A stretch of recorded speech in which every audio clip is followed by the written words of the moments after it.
What's happening, guys? I'm Martin Hamilton here from Always Wild Media.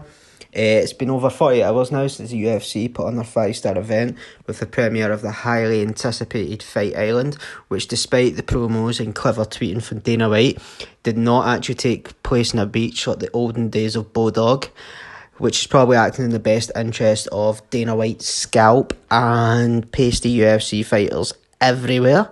So UFC 251, it came with a mountain load of hype, and again it delivered. Today we'll look to provide an overview of the card with some of our key picks and where these results will leave the fighters and what could be next for them. So will that previously unranked fighters finally have that number beside their name? Will that guy who's been scraping the top 10, will he finally get a top 5 shot, and will end in the top 5 get that title shot coming next? And better way to kick off tonight than with the first fight of the evening and the first fight in the history of Fight Island, which was a bantamweight clash between Davy Grant and Hawaii resident Martin Day, which saw Davy Grant win by knockout in the third round with a beautifully placed left hand. This was the Ultimate Fighter alumni's first knockout in his professional career, and seen him going on a 2-fight win streak for the first time in his UFC career. With a UFC career that has been plagued by injury, Grant showed the heart of a fighter after being dropped in the first round with a perfectly placed counter right, which led to Day then mounting the downed fighter. However, Grant managed to make his way to his feet and saw out the round.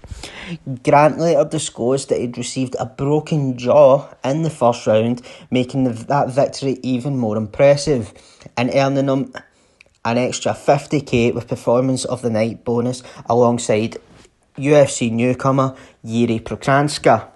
The rest of the Fight Pass prelims seen Karol Rosa and Martin Tybura winning via decision, sending Karol Rosa's UFC win streak to 4 fights in a row and Marcin Tybura's to 2. This will give Marcin Tybura a massive bargaining tool while going into this negotiations for his next fight.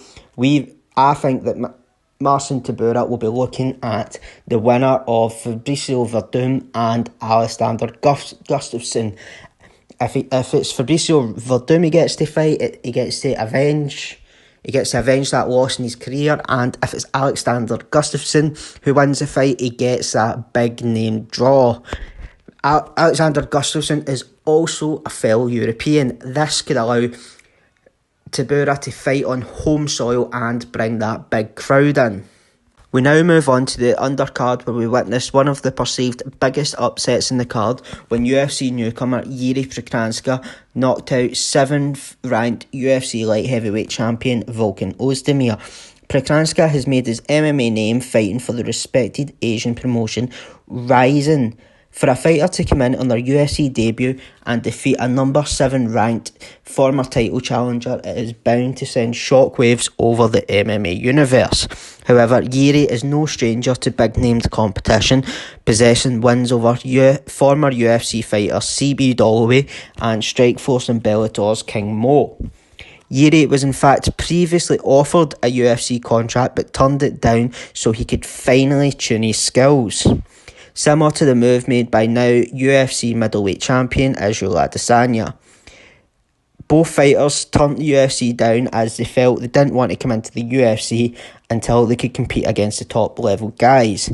This is a move that we feel should be commended, as it would be easy for fighters to finally get that big call up and jump at it. This all seemed to work in Yuri's favour, and his tall, bouncy, unorthodox style causing Volkan a lot of issues. It would be almost impossible to not see a number beside his name when the rankings come out, and is sure to set him up with another big fight. A good stylistic matchup would be Johnny Walker, as they both move very similar and have a similar long and bouncy style.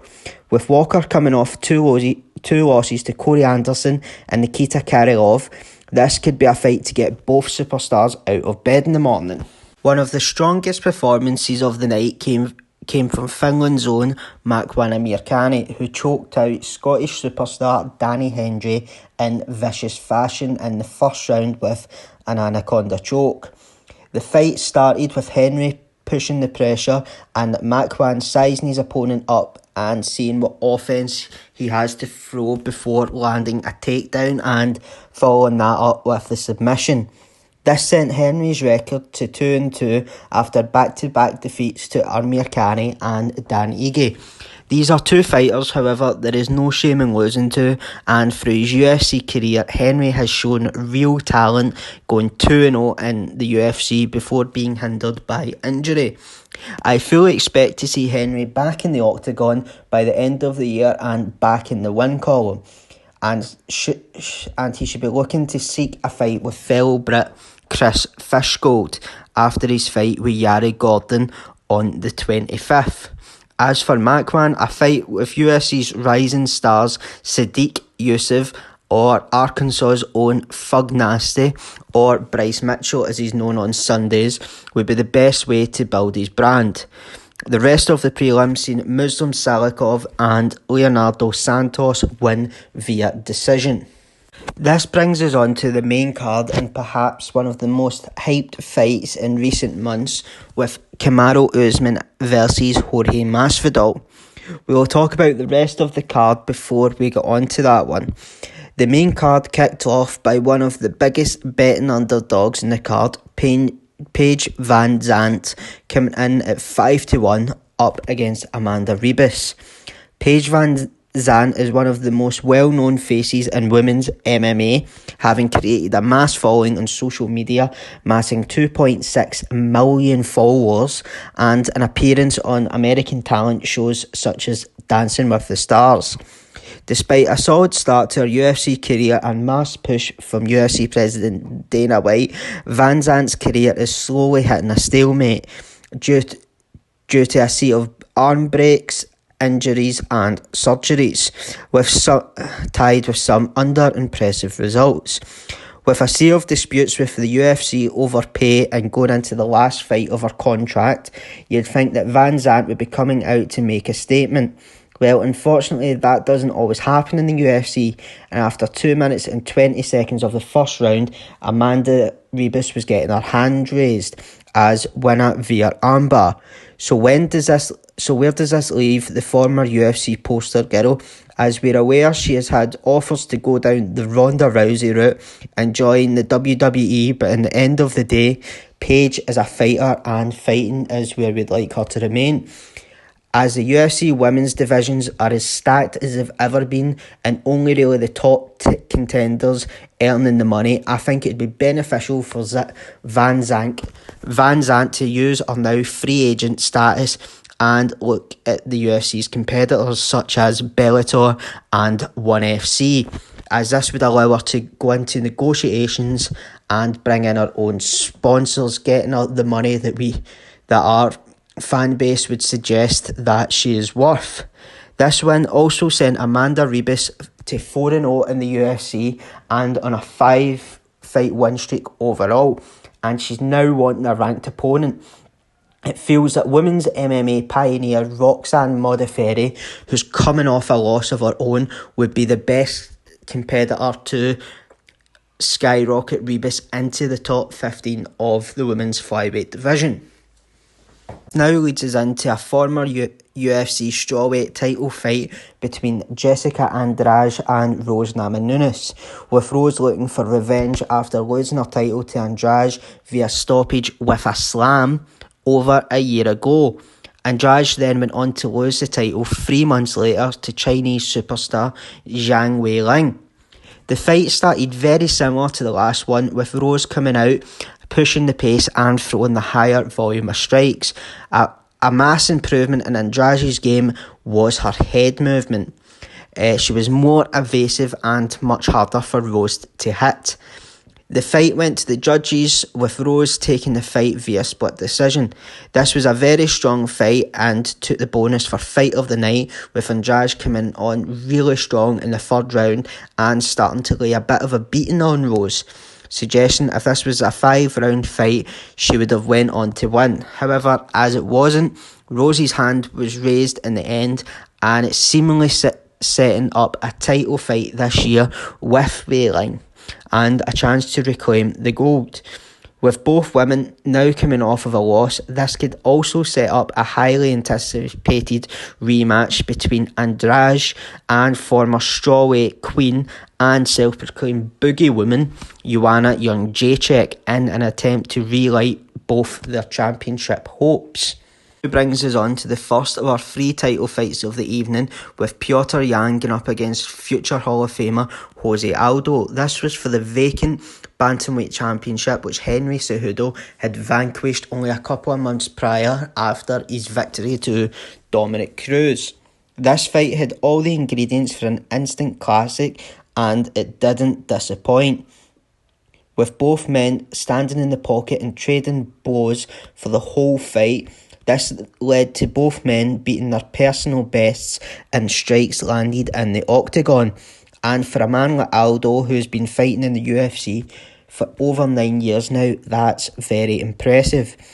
The fight started with how most people predicted, with Petr using his crisp boxing techniques to feel his way into the fight.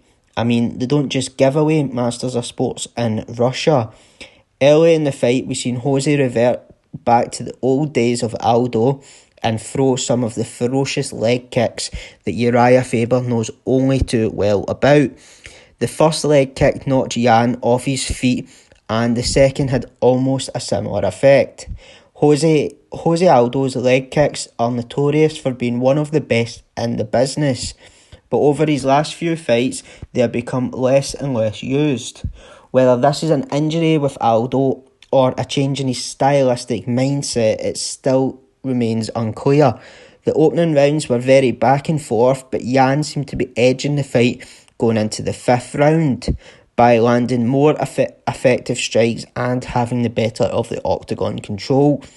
Going into the 5th, Aldo came out looking like he needed the finish and ended up being dropped, and a severe beating then laid upon him, which, in all honesty, it was very awkward and uncomfortable for the fans at home, with Aldo seemingly taking over a minute's worth of excess damage without any response.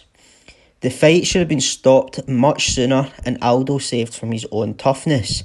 As a man who spent over 16 years in the cage, this kind of trauma could have lasting implications on Aldo.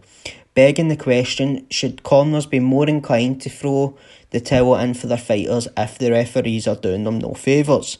What's next for the fighters then? Despite his beef he's having on Twitter with former champion Cody No Love Garbrandt, Petr looks destined to face New York native's funk master Aljamain Sterling, whose recent victory against fellow rising star Corey Sandhagen solidified him as one of the top guys in the division. If Jose decides to make the walk back into the octagon, he would most likely be welcomed by fellow Brazilian Rafael Assunção, who's coming off that horrible knockout to Cody Garbrandt and who's also on a 3-fight losing streak. This stylistic matchup would make for an all-time classic. The main event between Street Jesus Jorge Masvidal and the Nigerian Nightmare Kamaru Usman was promised to be a pinnacle of entertainment, and with 6 days notice for both fighters, it was fairly clear that wouldn't be the case. Masvidal started the fight well, taking the first round and showcasing his striking talent along with some great takedown defence, at one point in the fight having successfully stopped almost 80% of Usman's takedowns, with Usman showing 2 successful takedowns out of 9. However, Usman went on to show why he's champion in one of the UFC's most talent-struck divisions by adapting the game plan and clinching Masvidal against the cage. And with almost 15 minutes of clinch control time and 200 toe stamps later, seeing his hand being raised and still welterweight champion. This kind of style is not the easiest on the eye and won't have the masses tuning in to watch you, but is effective, and it does win you matches and titles, as him and Khabib have shown over their UFC 10 years.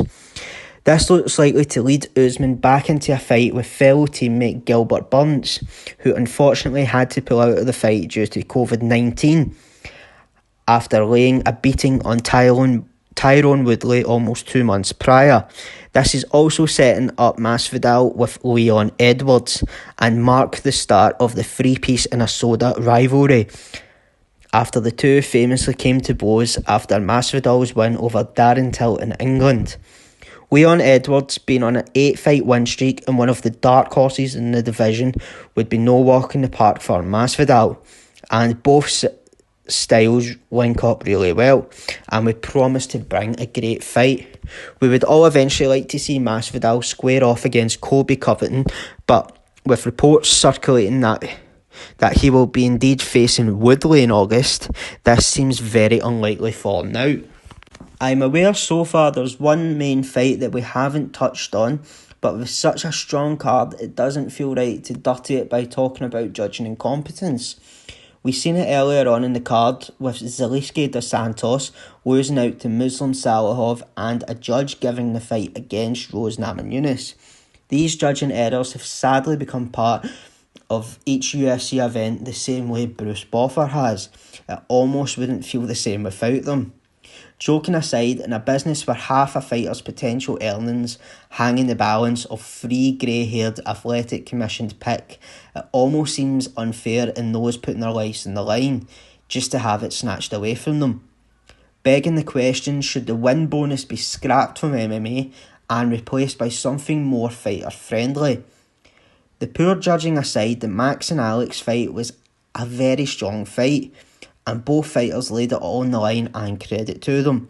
So where do they go now? Well, coming off back-to-back losses against the division champion and having practically cleared out everyone else in the division, it seems only right Max searches for a new challenge.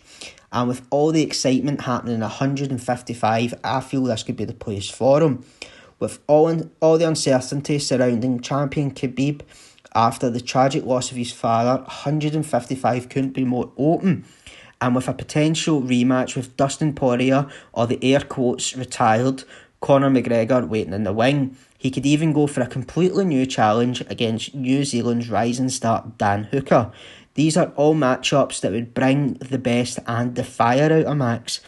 For the champion, it seems he'll be facing the winner of Tony and Khabib. I'm sorry, I meant Korean Zombie and Brian Ortega. However, there is a different possibility waiting for the champion in the shape of Zabit Magomedov, who's coming in hot at 6-0 in the UFC and a 14 win streak in all. Anyway, I've been Martin Hamilton from Always Wired, and this has been our review on UFC Fight Island. I hope you've enjoyed. Feel free to like and subscribe.